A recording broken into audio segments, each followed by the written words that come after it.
Assalamu alaikum students. Today I am here with new topic levels of organization from chapter number 1 Introduction to Biology. So students हम देखते हैं level of organization है क्या हमारे पास. In order to understand the various phenomena of life, biologists study biological organization at different levels. Means that कि हमने life के phenomena को स्टडी करने के लिए कि लाइफ किधर से कैसे इवॉल्व हुई है, यानी कि एक कंप्लीट जो हमारे पास इकोसिस्टम बनता है वो कैसे बना, वहां तक के जो लेवल है हमारे पास हम वो स्टेप बाय स्टेप डिस्कस करेंगे. और ये लेवल ऑफ ऑर्गेनाइजेशन है. ऑर्गेनाइजेशन मीन्स मुनज़्ज़म करना, तरतीब देना. इसमें हम जो लेवल देखेंगे वो हम एक सीक्वेंस में देखेंगे वन बाय वन कि किस तरह से जो हमारे पास लाइफ के फिनोमेना है वो स्टेप बाय स्टेप कैसे इवॉल्व होते गए हैं. हम वन बाय वन इन्हें स्टडी करते हैं. फर्स्ट हमारे पास आ जाता है सब एटॉमिक लेवल. ठीक है, फर्स्ट हम देख लेते हैं सब एटॉमिक लेवल. देन आफ्टर सब एटॉमिक लेवल, सब एटॉमिक मतलब ये सब सेलुलर स्ट्रक्चर्स आ जाते हैं. सब एटॉमिक लेवल के बाद हमारे पास एटम्स, एटम हमारे पास देन कंबाइन होकर बनाते हैं मॉलिक्यूल, मॉलिक्यूल से हमारे पास बनते हैं ऑर्गेनल्स, ऑर्गेनल्स हमारे पास बनाते हैं cell, cell organ, then organ system, then एक इंडिविजुअल बन जाता है हमारे पास कंप्लीट. देन इंडिविजुअल से पॉपुलेशंस बनती हैं, पॉपुलेशन से कम्युनिटी बनती है और कम्युनिटी से हमारे पास एज अ होल हमारा पूरा इकोसिस्टम या बायोस्फीयर बन जाता है.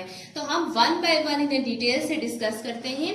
तो फर्स्ट हमारे पास आ जाता है एटॉमिक एंड सब एटॉमिक लेवल. ठीक है, तो ये एटॉमिक एंड सब एटॉमिक लेवल में हम क्या स्टडी करेंगे. देखें हमारे पास ये जो यूनिवर्स है ये बनी हुई है मैटर से. ठीक है, मैटर हमारे पास बने हुए हैं एलिमेंट से.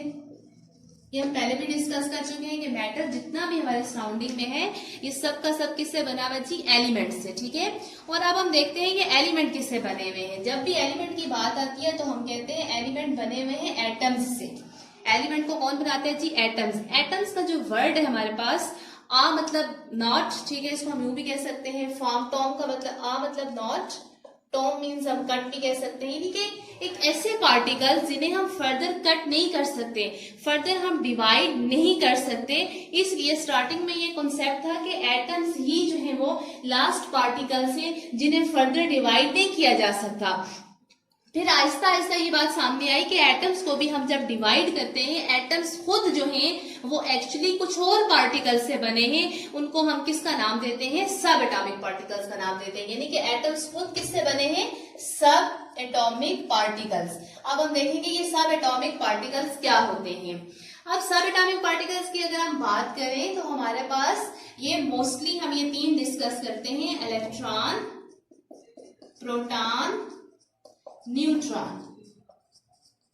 एक एटम का स्ट्रक्चर देखें, लुक एट हियर. ये न्यूक्लियस है. न्यूक्लियस में हमारे पास दो चीजें होती हैं, प्रोटॉन एंड न्यूट्रॉन.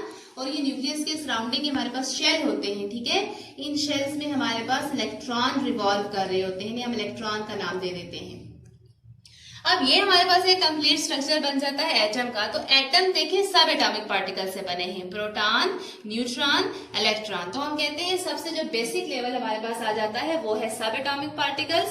सब एटॉमिक पार्टिकल्स मिलके क्या बना देते हैं, एटम्स बना देते हैं. ठीक है, protons and neutrons are located inside the nucleus of an atom. ठीक है, while electron orbit in the energy level which we also called as shell. Okay, then हम देखते हैं कि हम एलिमेंट्स की बात कर रहे थे कि एलिमेंट्स एटम से बने हैं, सब एटॉमिक पार्टिकल से बने हैं.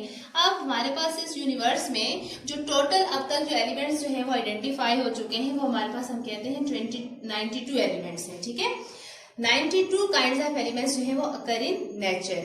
उसके बाद हम कहते हैं इनमें से हमारे पास इन 92 में से अब हम तो बात करें ना, बायो पढ़ रहे हैं, बायो में हम बात करते हैं लिविंग थिंग्स की. ठीक हो गया, जब हम लिविंग थिंग्स की बात कर रहे हैं तो हम तो ये देखेंगे कि जो लिविंग थिंग्स हैं इनकी बॉडी में कौन कौन से एलिमेंट्स होते हैं.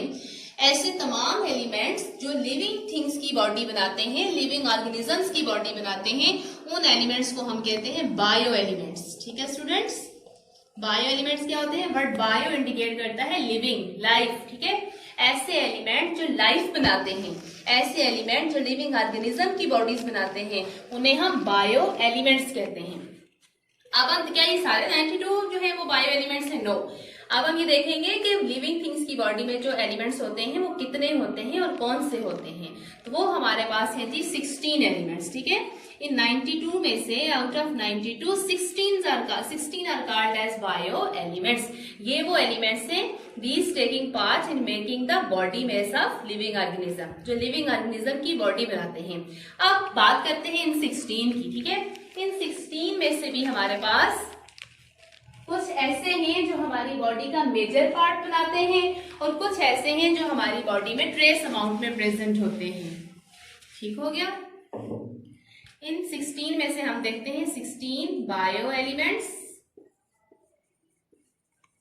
ठीक हो गया।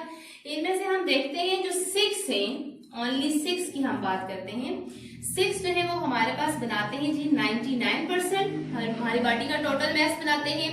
जबकि जो अदर 10 हमारे पास आ जाते हैं, अदर 10 जो है ये कौन कौन से हैं ये भी अभी हम देखते हैं। अदर 10 जो है वो हमारे पास रिमेनिंग जो हमारे पास 1% है वो ये अदर 10 बनाते हैं। तो ये 6 कौन से हैं जो हमारी बॉडी का 99% मैस बनाते हैं। तो इसमें फर्स्ट हमारे पास आ जाता है ऑक्सीजन, देन कार्बन, देन उसके बाद हमारे पास है हाइड्रोजन, देन हमारे पास है नाइट्रोजन, कैल्शियम, फास्फोरस। ठीक हो गया। और जो दूसरे हमारे पास 10 हैं जो कि 1% बनाते हैं, उसमें पोटेशियम है हमारे पास, सल्फर है, क्लोराइड आयंस है, सोडियम है, मैग्नीशियम है हमारे पास, आयरन है, कॉपर है, जिंक है हमारे पास, एंड लास्ट में क्या है आयोडीन। तो ये हमारे पास वो एलिमेंट्स हैं जिन्हें हम बायो एलिमेंट्स कहते हैं, जो इन the body of living organisms present होते हैं, मतलब कि जो हमारी बॉडी मैस बनाते हैं। ठीक है। उसमें से 6 जो है वो 99% कंट्रीब्यूट करते हैं, मतलब इनकी ज्यादा कंट्रीब्यूशन होती है, और 10 जो है ये बहुत कम अमाउंट में होते हैं, लाइक 1% होते हैं। तो अब हम इनकी परसेंटेज देख लेते हैं। Percentage composition of bio elements in the protoplasm of living organism. Protoplasm जो है जिसमें हमारे पास आ जाता है सेल, आ जाता है न्यूक्लियस, आ जाता है साइटोप्लाज्म, आ जाता है। हम देखते हैं कि हमारे पास इन बायो एलिमेंट्स की, या ये जो हमारे पास 6 एलिमेंट्स हैं मेजर जो 99% आते हैं, इनकी फर्दर हमारे पास क्या परसेंटेज है, इसे हम डायग्राम की मदद से समझते हैं। Now look at this diagram, percentage composition of bioelements in the protoplasm of living organisms। इसमें फर्स्ट देखें ऑक्सीजन जो ग्रीन कलर शो कर रहा है 65%, कार्बन 18%, हाइड्रोजन 10%, देन हमारे पास नाइट्रोजन है 3%, कैल्शियम 2%। ये तो हमारे पास 6 वो एलिमेंट्स हो गए जिनकी 10% हमारे पास कंपोजिशन आ जाती है, और बाकी जो है वो हमारे यानी कि जो 10 एलिमेंट्स 99% बनाते हैं, और बाकी जो एलिमेंट्स हैं अदर 10 जो हैं वो हमारे पास 1% बनाते हैं। ये जो 6 हैं ये मेजर हैं जो हमारे पास 99% जो है इनकी कंपोजिशन है। Now second level is molecular level. अब हम देखेंगे कि हमारे पास ये देखें सब atomic level, atomic level, then उसके बाद हमारे पास क्या बन जाते हैं मॉलिक्यूल्स बन जाते हैं। ठीक है। अब हम मोलिक्यूलर लेवल डिस्कस करने लगे हैं। मोलिक्यूलर लेवल हमारे पास क्या है। In an organism bio elements usually do not occur in isolated form. जितने भी हमारे पास बायो एलिमेंट्स हैं जिनकी अभी हमने बात की थी 16 जो हमारे पास बायो एलिमेंट्स हैं, ये बायो एलिमेंट्स हमारे पास आइसोलेटेड फॉर्म में एग्जिस्ट नहीं करते, ये कंबाइन हो जाते हैं। ठीक है। बायो एलिमेंट्स क्या हो जाते हैं कंबाइन हो जाते हैं थ्रू, मतलब कैसे कंबाइन होते हैं, इसमें 2 पॉसिबिलिटीज है। इनमें एक तो आयनिक बॉन्डिंग होती है और दूसरी हमारे पास हो सकती है कोवेलेंट बॉन्डिंग। ठीक है। जब भी मतलब एलिमेंट्स आपस में कंबाइन होते हैं तो जो कंबाइनिंग फोर्सेस है हमारे पास उसमें एक आयनिक आ जाती है और दूसरी कोवेलेंट आ जाती है। तो ये जो हमारे पास फिर बायो एलिमेंट्स कंबाइन होते हैं थ्रू आयनिक बॉन्डिंग और थ्रू कोवेलेंट बॉन्डिंग, तो ये हमारे पास मिलकर एक स्ट्रक्चर बना देते हैं जिसे हम क्या कहते हैं मॉलिक्यूल, या इसे हम बायो मॉलिक्यूल्स कहते हैं, क्योंकि हम लिविंग ऑर्गेनिजम्स की बात कर रहे हैं, बायो एलिमेंट्स की बात कर रहे हैं, तो इस तरह से जो मॉलिक्यूल बनेगा उसे भी हम बायो मॉलिक्यूल का नाम देंगे। ठीक है। यहाँ पे जैसे मैंने बात की आयनिक कोवेलेंट, देखें हमारे पास ये, देखिए मैं एक सिंपल से एग्जांपल से आपको बताती हूँ। ये हमारे पास है जी वाटर, देखिए ये ऑक्सीजन, हाइड्रोजन, हाइड्रोजन। ठीक है। इसमें हाइड्रोजन के 2 एटम्स हैं, ऑक्सीजन का 1 एटम है। 2 एटम हाइड्रोजन के और 1 एटम ऑक्सीजन का मिलकर क्या बना रहे हैं वाटर, और वाटर क्या है मॉलिक्यूल है। ठीक हो गया। तो इसी तरह इनमें मैं कहती हूँ कि इनमें बॉन्डिंग कौन सी है, फोर्सेस कौन सी है जो इन्हें आपस में अट्रैक्ट कर रही है, वो है कोवेलेंट फोर्स। यानी कि वाटर मॉलिक्यूल में कौन सी फोर्सेस हैं, कोवेलेंट फोर्सेस हैं। इसी तरह एक और बात कर लेते हैं मॉलिक्यूल NaCl। NaCl के स्ट्रक्चर की बात करें, ये आयनिक है, इनमें चार्जेस होते हैं Na पॉजिटिव Cl नेगेटिव। इन्हें जो फोर्स आपस में बाइंड करके रखती है वो आयोनिक है। सो दिस इज हाउ हम ये कहते हैं कि बायो एलिमेंट्स कंबाइन होकर एक स्टेबल स्ट्रक्चर बना देते हैं। अब ये जो स्ट्रक्चर हमारे पास बनता है इसे हम कहते हैं this is the stable one. ये हमारे पास स्टेबल स्ट्रक्चर होता है जिसे हम क्या नाम देते हैं, बायो मोलिक्यूल्स का नाम देते हैं। ठीक है, an organism is found by enormous number of biomolecules. मतलब एक ऑर्गेनिज्म की बॉडी में बहुत ज्यादा बायोमोलिक्यूल्स पाए जाते हैं। Hundreds of different types of biomolecules are found in the body of living organism. ठीक है, so these molecules are basically the building materials, यानी कि ये मोलिक्यूल मिलकर ही उस लिविंग ऑर्गेनिज्म की बॉडी बना रहे होते हैं। तो हम देख लेते हैं कि ये जो हमारे पास बायोमोलिक्यूल्स है इनकी फर्दर कुछ क्लासिफिकेशन। आप बायोमोलिक्यूल्स में एक एग्जांपल देती चलो, जो हमारी बॉडी में बायोमोलिक्यूल्स हैं उसमें हमारे पास कार्बोहाइड्रेट्स आ सकते हैं, प्रोटीन्स आ सकते हैं, उसके बाद हमारे न्यूक्लिक एसिड आ सकते हैं। ठीक हो गया, ये बायोमोलिक्यूल्स हमारे लिविंग ऑर्गेनिज्म की बॉडी में एग्जिस्ट करते हैं। ठीक है, अब इनसे हम देखते हैं, मैंने कहा जो बायोमोलिक्यूल्स हैं हमारे पास, लुक एट हियर, बायोमोलिक्यूल्स, इनकी फर्दर हमारे पास क्लासिफिकेशन आ जाती है, जिसमें फर्स्ट आ जाता है माइक्रो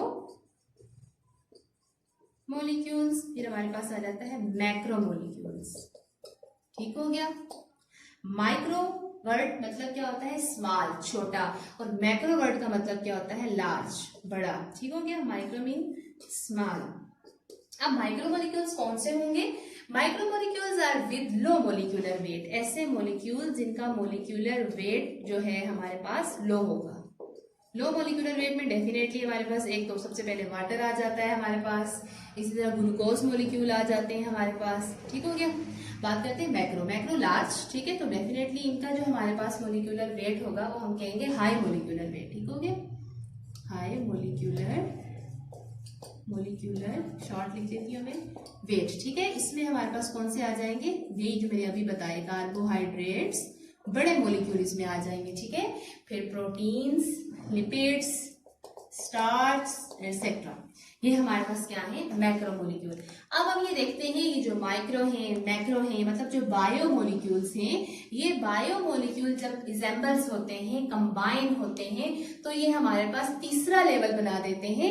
यानी कि बायो मोलिक्यूल कंबाइन होकर कौन सा लेवल बना रहे हैं, ऑर्गेनल्स लेवल, जिसे हम ऑर्गेनेली या ऑर्गेनल्स लेवल कहते हैं। ठीक है, अब हम देखते हैं ऑर्गेनल लेवल हमारे पास क्या है।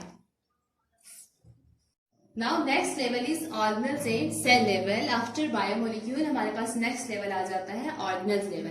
अब हम बात करें थे बायोमोलिक्यूल की, तो अब बायोमोलिक्यूल्स जो हमारे पास हैं वो कंबाइन हो जाते हैं, एग्जाम्पल हो जाते हैं। हम इसको यूं कह सकते हैं कि हमारे पास जो बायोमोलिक्यूल्स हैं, बायोमोलिक्यूल्स एग्जाम्पल्स आर कंबाइंड, ठीक है, in a particular way and form. ये एग्जाम्पल होकर क्या बना देते हैं जी, ऑर्गेनल्स बना देते हैं। ठीक हो गया, अब ऑर्गेनल्स क्या स्ट्रक्चर है हमारे पास, ऑर्गेनल्स बेसिकली हम कहते हैं सब सेलुलर स्ट्रक्चर है। ये क्या है, सब सेलुलर स्ट्रक्चर।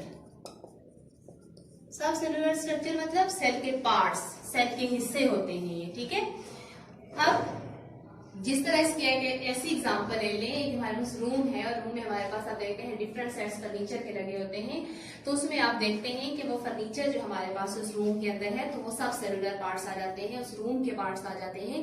इसी तरह हमारे पास सेल के अंदर जो स्ट्रक्चर प्रेजेंट होते हैं, जो डिफरेंट फंक्शंस परफॉर्म करते हैं, उन्हें हम ऑर्गेनल्स कहते हैं या सब सेलुलर स्ट्रक्चर। इसमें एग्जाम्पल है हमारे पास माइटोकॉन्ड्रिया, राइबोसोम्स, न्यूक्लियस।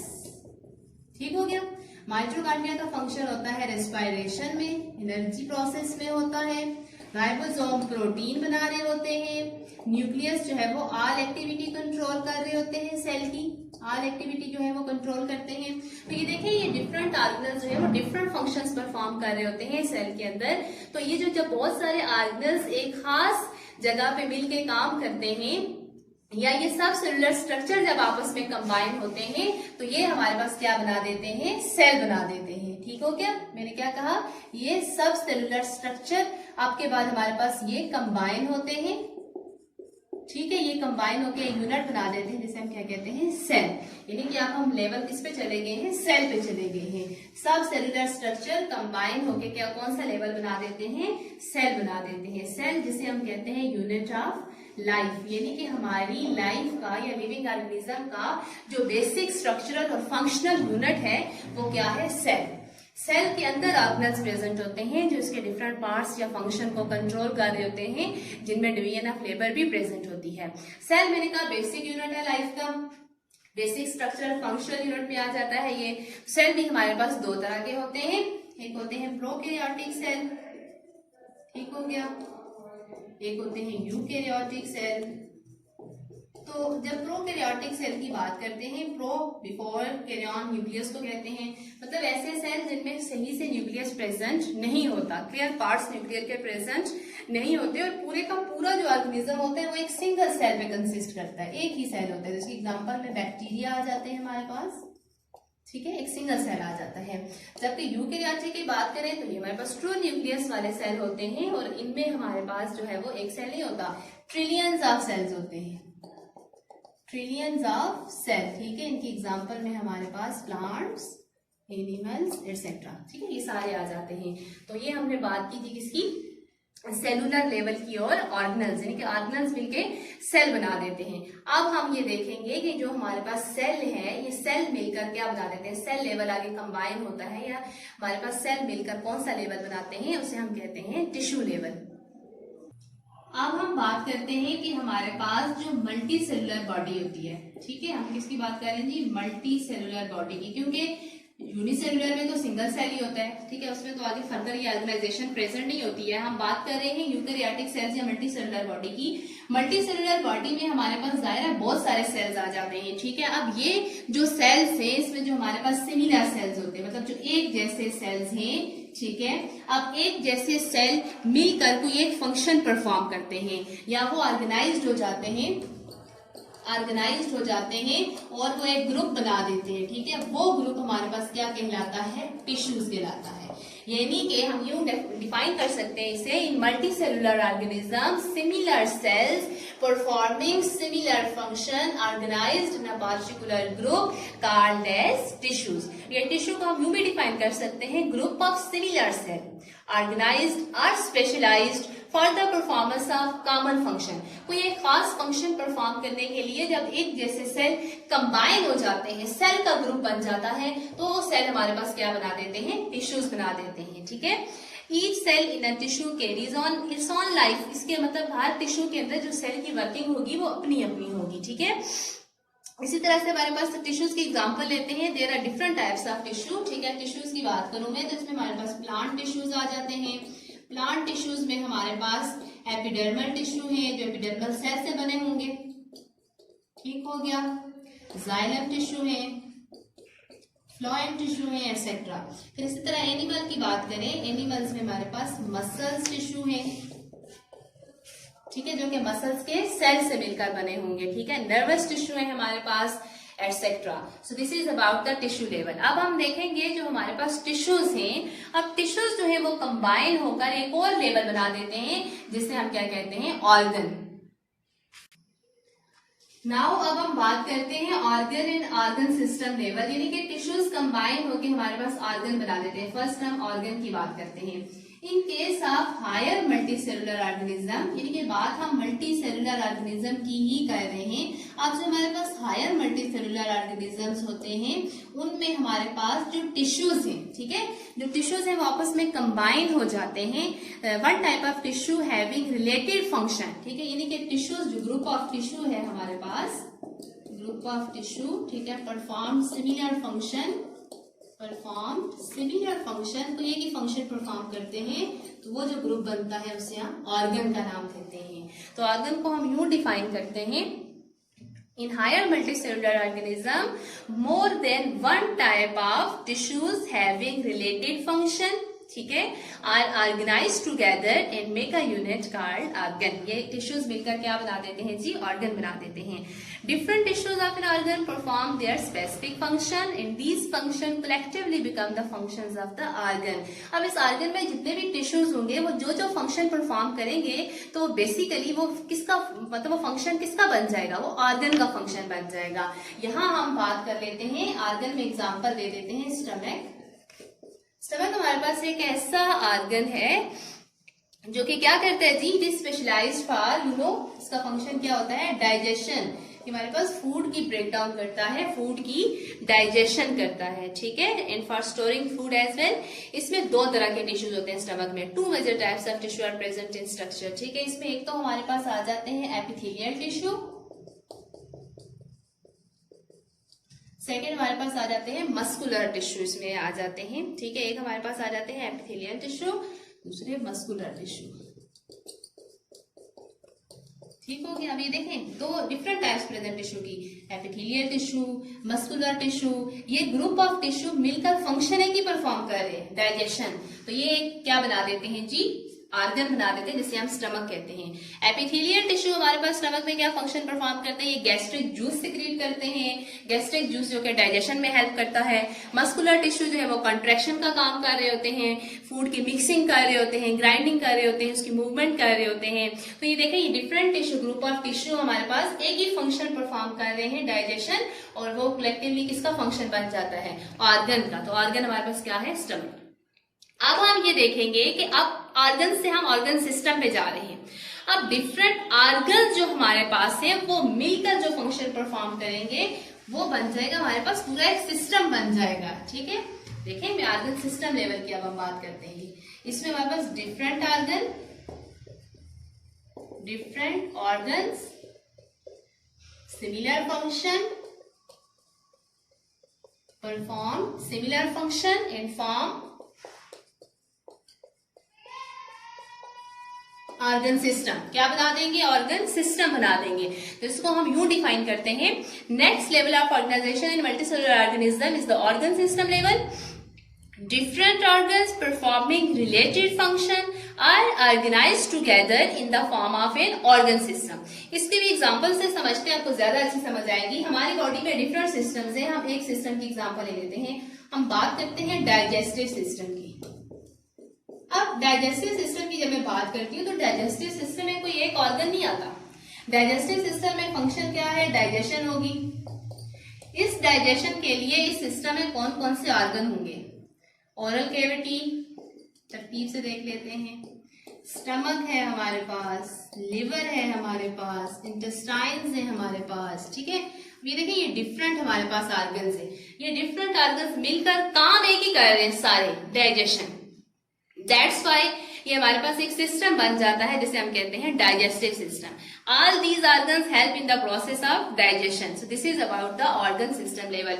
इसी तरह हमारी बॉडी में सर्कुलेटरी सिस्टम है, नर्वस सिस्टम है, एक्सक्रीटरी सिस्टम है, एटसेट्रा। अब जब बहुत सारे सिस्टम्स इकट्ठे हो जाते हैं, सिस्टम्स मिलकर जो है वो जो एक स्ट्रक्चर बनाते हैं, एक जगह पे फंक्शन परफॉर्म करते हैं, उसको हम इंडिविजुअल का नाम दे देते हैं। यानी कि अब जो लेवल हम स्टडी करने जा रहे हैं वो क्या है, individual level. Now different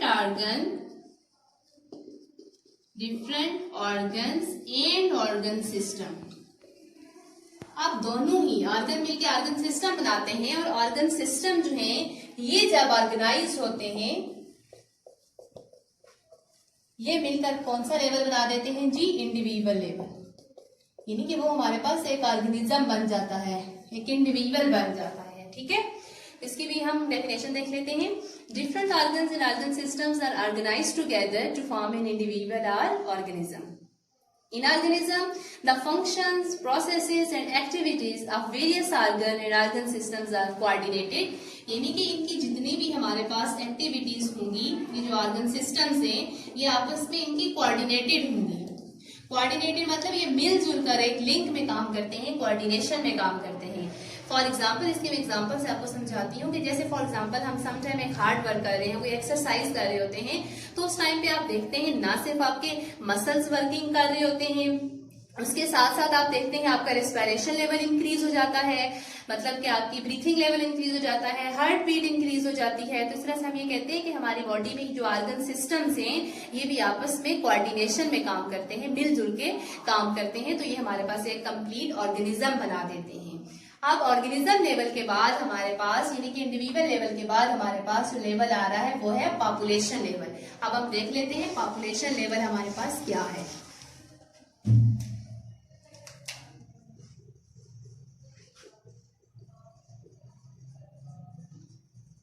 population level, ठीक है। Now biologist extend their studies to the population level. अब यानी कि इंडिविजुअल लेवल वैसे हमारे पास इंडिविजुअल बन चुका है, एक ऑर्गेनिज्म बन चुका है, ठीक है। यहाँ पे ये लेवल स्टॉप भी हो जाता है, बट जो है बायोलॉजिस्ट इसे फर्दर एक्सटेंड करते हैं अपनी स्टडीज को। तो उन्होंने जो है वो इंडिविजुअल से आगे क्या बना ली, पॉपुलेशन बना ली, ठीक है। Where their study interactions among members of the same species living in the same habitat. यानी कि पॉपुलेशन की हम डेफिनेशन यूं करते हैं अब ग्रुप ऑफ ऑर्गेनिज्म, यानी कि अब हमारे पास ऑर्गेनिजम्स का ग्रुप बनेगा। हम कहते हैं ग्रुप ऑफ ऑर्गेनिजम्स या इंडिविजुअल, ठीक है, group of organisms living in the same place या ऑफ सेम स्पीशीज, एक ही स्पीशीज के होने चाहिए, ठीक है, located at same place, form a level which is called as population level. जैसे हम बात करते हैं प्लांट्स की, हम बात कर रहे हैं एक जगह पे हमारे पास नर्सरी के अंदर आप देखते हैं प्लांट्स की स्पीशीज मौजूद हैं, तो हमारे पास प्लांट्स की पॉपुलेशन होगी। यहाँ जब ह्यूमन की बात करते हैं, ठीक है, तो एक एरिया के अंदर जितने भी ह्यूमन वहां पे रहते हैं तो उनकी जो पॉपुलेशन होगी उसे हम ह्यूमन पॉपुलेशन कहेंगे। जैसे पाकिस्तान में ह्यूमन पॉपुलेशन 2010 में कितनी थी जी, 173.5 मिलियन इंडिविजुअल थे। तो हम ये कह सकते हैं कि ये जब हम एक ही स्पीशीज की बात कर रहे हैं, किसी एक स्पीशीज के बारे में डिस्कशन कर रहे हैं, एक जैसे ऑर्गेनिजम्स की बात कर रहे हैं, तो वो लेवल हमारे पास कौन सा होता है, पॉपुलेशन लेवल। जो एक ही जगह पे रहते हों, एक ही स्पीशीज के हों, उसमें बहुत सारे ऑर्गेनिज्म का जो ग्रुप बनता है उसे हम पॉपुलेशन का नाम दे देते हैं। अब बहुत सारी पॉपुलेशन जब मिलती है, ठीक है, अब पॉपुलेशन डिफरेंट हो गई ना, ह्यूमन की पॉपुलेशन हो गई, फिर प्लांट्स की पॉपुलेशन हो गई, फिर एनिमल्स की पॉपुलेशन हो गई। तो ये जो पॉपुलेशंस आपस में मिलती है ना, ये बना देती हैं कम्युनिटी लेवल, ठीक हो गया। यानी कि हमारे पास हम यूं कहते हैं असेंबलेज ऑफ डिफरेंट पॉपुलेशन, तो हम यूं डिफाइन कर लेते हैं असेंबलेज ऑफ डिफरेंट पॉपुलेशंस। बहुत सारी पॉपुलेशंस आपस में कंबाइन होती हैं तो वो क्या बना देती हैं, एक कम्युनिटी बना देती हैं, interacting with one another with in the same environment. और एनवायरनमेंट इनके लिए क्या होना चाहिए, सेम होना चाहिए। सेम एनवायरनमेंट में जिनका ग्रुप बनता है वो क्या बना देता है, अल्टीमेटली कम्युनिटी लेवल बना देता है। फॉर एग्जाम्पल फॉरेस्ट, फॉरेस्ट एक हमारे पास कम्युनिटी है। आप देखते हैं फॉरेस्ट में ना सिर्फ आपके पास जो है वो प्लांट्स हैं, साथ ही माइक्रो ऑर्गेनिज्म भी होते हैं, साथ ही आप देखते हैं एनिमल्स भी प्रेजेंट होते हैं। तो ये जो डिफरेंट स्पीशीज हैं और एक ही जगह पे इंटरेक्ट कर रही हैं, तो ये मिलके क्या बना देती हैं, कम्युनिटी बना देती हैं। इसे हम कहते हैं community level. Communities are collections of organisms in which one population may increase and the other may decrease. इसमें ऐसा भी हो सकता है कुछ पॉपुलेशन ज्यादा हो रही होती हैं और कुछ पॉपुलेशंस कम हो रही होती हैं। तो ये जो हमारे पास कम्युनिटी लेवल है, it is a very complex level, ठीक है। या जैसे हम फॉरेस्ट कम्युनिटी की बात करते हैं, पॉन्ड कम्युनिटी की बात करते हैं, और इस तरह बहुत ये कम्प्लेक्स लेवल है हमारे पास, ठीक है। देन हमारे पास आ जाता है नेक्स्ट, कम्युनिटीज जब मिलती हैं, ठीक है, डिफरेंट कम्युनिटीज आपस में जब कंबाइन होती हैं तो वो हमारे पास क्या बना देती हैं, बायोस्फीयर लेवल बना देती हैं।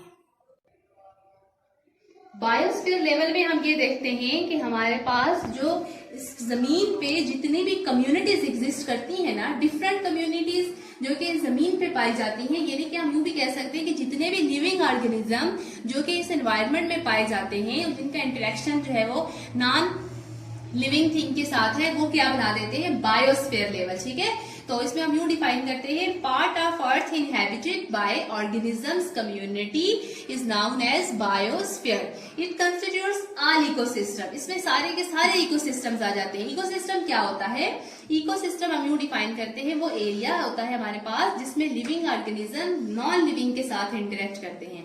Living organism interacts with the non living organism and is also called as zone of life on earth. हम यूं भी इसे कह सकते हैं कि इस अर्थ पे जहां भी जिस भी जगह लाइफ एग्जिस्ट करती है ना, उससे हम किसका नाम देते हैं, बायोस्फीयर एज अ होल। ठीक है, पूरी दुनिया के अंदर जिधर भी जितनी भी स्पीशीज पाई जाती हैं, ऑर्गेनिजम्स पाए जाते हैं, उसे हम बायोस्फीयर का नाम देते हैं। तो देखिए हमारे पास हमने किस तरह से ये लेवल सारे जो है 1 by 1 स्टडी कर लिए हैं। अब हम with the help of diagram भी देखते हैं।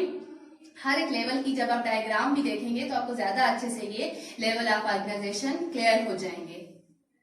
Now these are the levels of organization starting from subatomic level। ये देखिए हमारे पास, ये देखिए ये सब एटॉमिक एंड एटॉमिक लेवल है। सब एटॉमिक एंड एटॉमिक लेवल के बाद ये देखेंगे हमारे पास मोलिक्यूलर लेवल, उसके बाद हमारे पास ये ऑर्गेनल लेवल बनता है। ऑर्गेनल जब कंबाइन होते हैं तो ये सेल लेवल बन जाता है। सेल में ये डिफरेंट ऑर्गेनल्स प्रेजेंट हैं। देन सेल हमारे पास कंबाइन होकर टिश्यू लेवल बना देते हैं, और जब टिश्यू आपस में जो है वो रिलेटेड फंक्शन परफॉर्म करते हैं मिलकर, ग्रुप ऑफ टिश्यू जो है हमारे पास वो क्या बना देता है, organ and organ system level. इसमें एक सिंगल ऑर्गन है हमारे पास स्टमक, और अगर हम एज अ होल बात करें सारे ऑर्गन्स की तो ये ऑर्गन सिस्टम लेवल बन जाता है। देन ऑर्गन सिस्टम लेवल हमारे पास मिलके कंबाइन होके क्या बना देते हैं, इंडिविजुअल। अब इस इंडिविजुअल या ऑर्गेनिज्म में डिफरेंट सिस्टम प्रेजेंट है। इसमें डाइजेस्टिव सिस्टम भी है, एक्सक्रीटरी सिस्टम भी है, नर्वस सिस्टम भी है, एक्सेट्रा। अब इंडिविजुअल लेवल हमारे पास जो है, जब एक ही जैसे इंडिविजुअल एक ही जगह पे इंटरेक्ट करते हैं तो वो हमारे पास पॉपुलेशन लेवल बन जाता है। ठीक है, देन हमारे पास पॉपुलेशन लेवल जो है उसमें डिफरेंट पॉपुलेशन जब एक ही जगह पे इंटरेक्शन करती हैं तो वो कम्युनिटी बन जाती है हमारे पास। ठीक है, कम्युनिटी लेवल में ही देखें यहाँ पे आपको प्लांट्स भी नजर आ रहे हैं, एनिमल्स भी नजर आ रहे हैं। देन डिफरेंट कम्युनिटीज जो हमारे पास कंबाइन होती हैं तो वो बायोस्फीयर लेवल बना देती हैं। मतलब इस अर्थ पे जहां कहीं भी लाइफ एग्जिस्ट करती है वो बायोस्फीयर लेवल बन जाता है। This is whole about the levels of organizations।